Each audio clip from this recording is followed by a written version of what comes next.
We seek the threads that connect the past and present to inspire others in their quests. This is why we do what we do.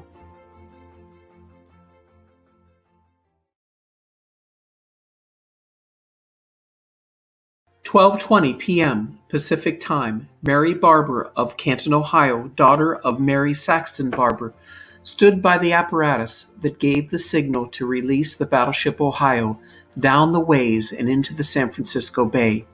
Uncle William, known to the world as President McKinley, was nearby, silently overseeing the entire celebration.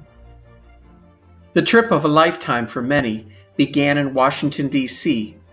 President McKinley was embarking on a tour to the Pacific coast. The train of the Southern Railway pulled away from the Washington station at 10:30 a.m. Eastern Time on Monday, April 29th, carrying the President and First Lady and most of the President's cabinet and their spouses or relatives. The original plan was to cover over 10,000 miles out to California and back to Washington during the greater part of 50 days. The official trip roster contained 40 people. The trip would have to alter, and history would turn out different than planned because of the health of Mrs. Ida Saxton McKinley. The most important objective was to witness the christening of the battleship Ohio. On Saturday, May 18th, the President would rise in the home of Mr. Irving Scott, President of the Union Iron Works. He left his beloved wife, the First Lady, Ida McKinley, at the Scott residence, where she was recovering from her, most accounts say, near-death episode. Mrs. McKinley had a felon on her finger caused by an infection to a severe point. Now she was recovering. Upon arrival at 11:15 a.m. to the dry dock opposite the ways where the massive hull of the Ohio sat, President McKinley was greeted by the workers of the Union Iron Works.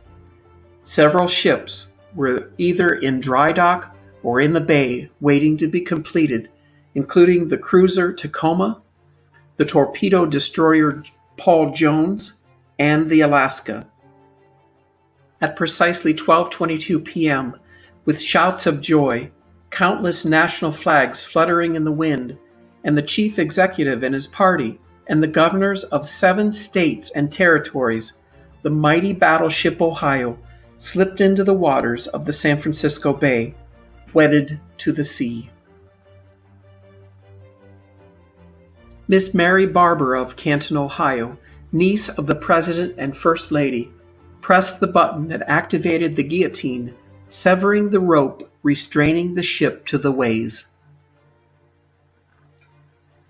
As the ship made its way to the water, Miss Helen Deschler of Columbus, Ohio, released the ribbons and the net that held the bottle that christened the ship, crushing the glass bottle on the iron. With a voice that was lost in the din of the crowd, Miss Deschler shouted, "I christen thee, Ohio." According to the Riverside Daily Press of Riverside, California, no other warship's launching has ever been so honored as the Buckeye State's namesake. 120 years ago today, at the hour of this writing, was launched the mighty Battleship Ohio.